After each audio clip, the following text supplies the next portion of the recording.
परमपिता परमेश्वर की बड़ी अनुग्रह भरी दृष्टि है और भगवान की असीम अनुकंपा है कि आज हम लोग श्री अग्रसेन भागवत के पंचामृत अनुष्ठान के दूसरे सत्र में एकत्रित हुए हैं।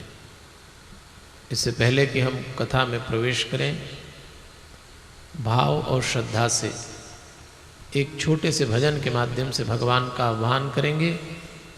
एक बार हम बोलेंगे, साथ में आप बोलिएगा। आइएगा।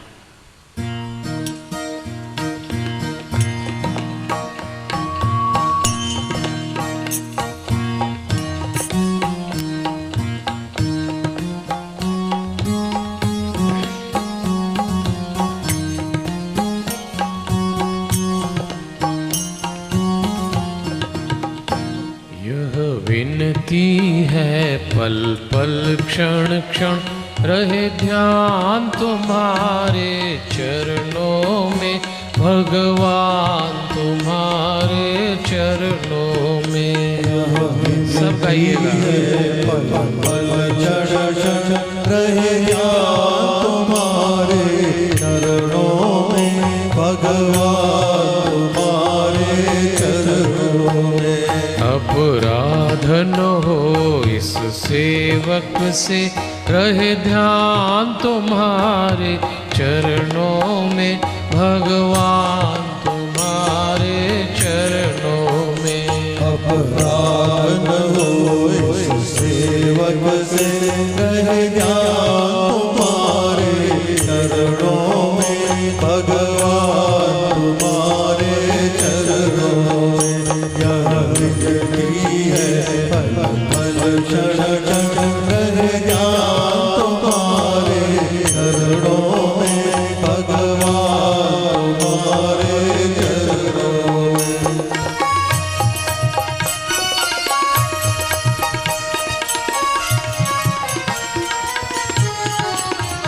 चाहे दुख का मार बनो, चाहे सुख का भंडार बनो, चाहे दुख का मार बनूं, चाहे सुख का भंडार बनूं, चाहे सुख का भंडार बनो। पर सभी परिस्थिति में भगवान रहे ध्यान तुम्हारे चरणों में, भगवान तुम्हारे चरणों में। और सभी परिस्थिति में भगवान रहे ध्यान तुम्हारे चरणों में, भगवान तुम्हारे चरणों में। यह विनती है पल पल क्षण क्षण रहे ध्यान तुम्हारे चरणों में, भगवान तुम्हारे चरणों में।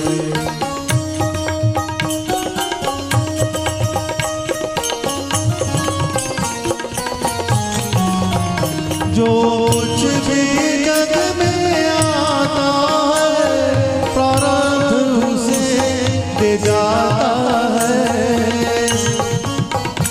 जो कुछ भी जग में आता है, प्रारब्ध उसे दे जाता है, प्रारब्ध उसे दे जाता है। मैं लेतन उसमें हो जाऊं, रहे ध्यान तुम्हारे चरणों में, भगवान तुम्हारे चरणों में। तन उसमें हो जाओ, रहे ध्यान तुम्हारे चरणों में, भगवान तुम्हारे चरणों में। यह विनती है पल पल क्षण क्षण रहे ध्यान तुम्हारे चरणों में, भगवान तुम्हारे चरणों में।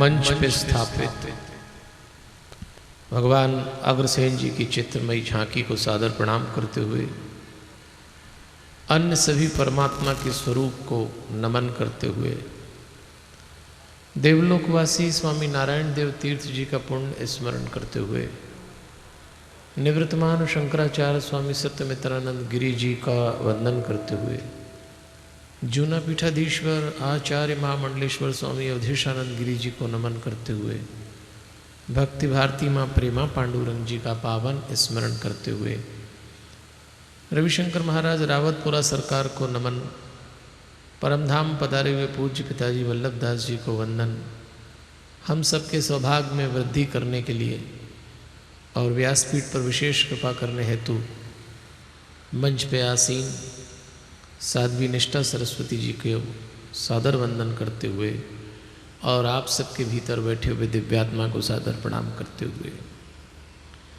सज्जनों देवियों श्री राम के वंशज भगवान श्री कृष्ण के समकालीन ईश तुल्य महामानव अग्रसेन जी की चर्चा करना परम सौभाग्य का विषय है। जिनका मन अशांत हो उनको ये साहित्य शांति पहुंचाएगा, जो बेचैन व्यक्तित्व में डूबे हुए हैं उनको दिशा मिलेगी। ये साहित्य हमारे लिए एक दर्पण है। हम अपना ही चेहरा इस दर्पण में देख सकेंगे। फिर संयोग ये है कि इस पावन भूमि में जो अग्रोहा धाम अग्रोहा क्षेत्र है, हम इस कथा को अपने जीवन से जोड़ने के लिए सुन रहे हैं। अग्रसेन जी कहा करते थे, मेरा कोई भी शत्रु हो लेकिन मैं किसी का शत्रु नहीं हूं।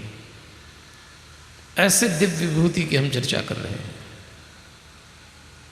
उनकी घोषणा थी कि अपना हृदय जगाएं तो दूसरों का हृदय अपने आप जाग जाएगा। वो ये भी संकेत हमको देते थे कि जिन लोगों की सोच छोटी होती है उनकी जीभ बड़ी होती है। बहुत अधिक ना बोला जाए, थोड़ा मौन साधिए। श्री राम और श्री कृष्ण उनके चरित्र में उतरे थे। जैसे श्री राम की विशेषता थी,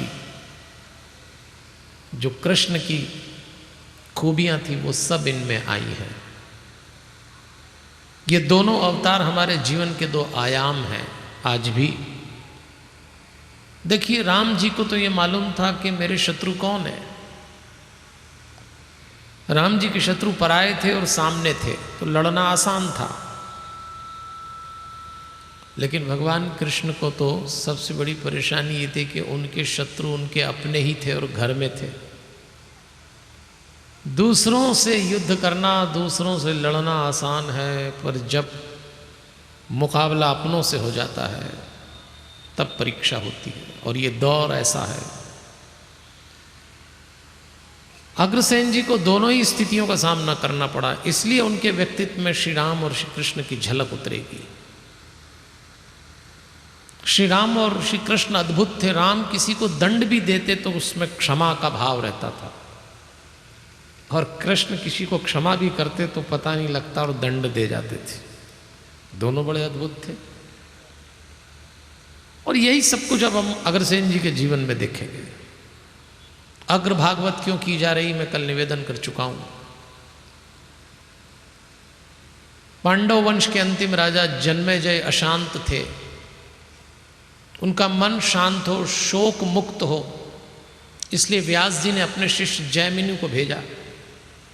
जैमिनी ने जन्मेजय से कहा, शोक से मुक्त होने के लिए मैं तुम्हें एक अद्भुत, अद्वितीय और अनूठे राजा की कथा सुनाता हूं जिनका नाम अग्रसेन है।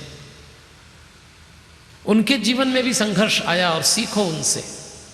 वो श्रेष्ठ और श्रेष्ठतम होते गए। और जो कथा उन्होंने सुनाई वो कथा हम और आप सुन रहे हैं। सूत जी ने शौनकादि ऋषियों को यह प्रसंग सुनाया कि जन्मेजय को जैमिनी सुना रहे हैं। जैमिनी जन्मेजय को जो सुना रहे हैं वो हम और आप सुन रहे हैं।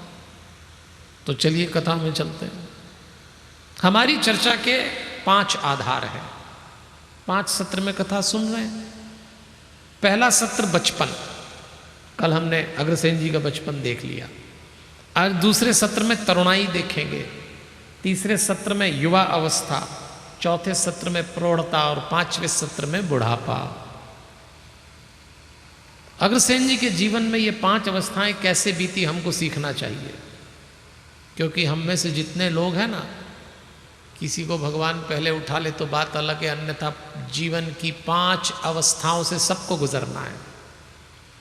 बचपन में सरलता बची रहे, तरुणाई में सहजता उतर जाए, जवानी में सक्रियता होना चाहिए, प्रौढ़ता में समझ होना चाहिए और बुढ़ापे में समर्पण का भाव आ जाना चाहिए। ये 5 सूत्र मिलेंगे, इसका अर्थ समझेंगे।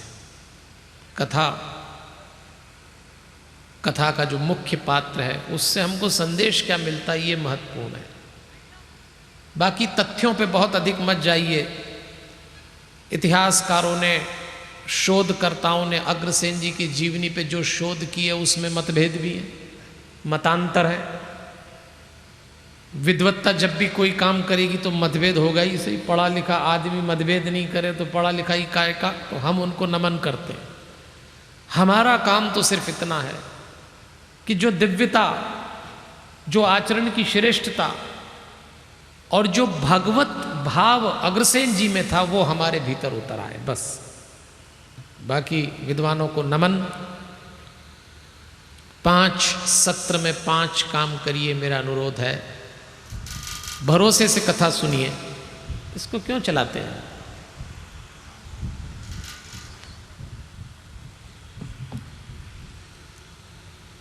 भरोसे से कथा सुनिए सज्जनों देवियों। भगवान भरोसे का दूसरा नाम है, और भगवान का भरोसा क्या होता है ये अब हमें समझ में आएगा। दूसरी बात, शिकायत चित्त को विराम दे दीजिए। तीसरी बात, एक ललक अपने भीतर बनाए रखिए 5 सत्रों में। चौथी बात, थोड़ा मौन साधिए। मौन का मतलब होता है न बाहर से बात करना, न भीतर से बात करना। जब हम बाहर से बोलना बंद करते हैं तो उसको चुप्पी कहते हैं, और जब हम भीतर से बोलना बंद करते हैं तब मौन घटता है। हम लोग चुप्पी में तो बहुत माहिर हैं, लेकिन मौन नहीं घटा पाते। बाहर से बोलना नहीं मिले तो आदमी भीतर से ही शुरू हो जाता है, और भीतर से तो बहुत बोलते, अभी भी बोल रहे हैं, पता भी नहीं लगने देते।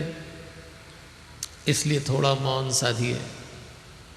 और 5वीं बात, अग्रसेन महाराज के चरित्र को 5 सत्रों में सुनते हुए कोई न कोई संकल्प जरूर लीजिएगा। कोई दोषपूर्ण आचरण आपके भीतर हो, ये 5 दिन में छोड़ दीजिए। क्या अनुचित काम आप करते हैं ये आप जानते हैं, छोड़िए। तंबाकू खाते हो, मदिरा पीते हो, जुआ खेलते हो, निंदा करते हो, झूठ बोलते हो, छोड़ दीजिए। बुरा मानने की ज़रूरत नहीं, पर मैं अनेक वैष्णव लोगों को जानता हूँ जो दिन भर पूजा करते हैं और रात को दारू भी पी लेते हैं। ये तो ठीक नहीं। मेरा काम है आपको इस बात के प्रति सजग करूं, आचरण की चूक आपके माध्यम से आपकी संतानों में उतरेगी और आप अपने ही वंश को दूषित कर रहे हैं। छोड़ दीजिए, यह अवसर है इस समय आपको जो बुराई छोड़ना छोड़ दीजिए।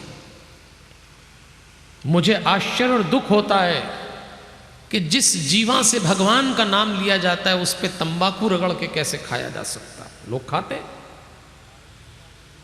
ये भी ठीक नहीं। सरस्वती का वास है जीवा पे। हर शरीर में हम वैष्णव ने घोषणा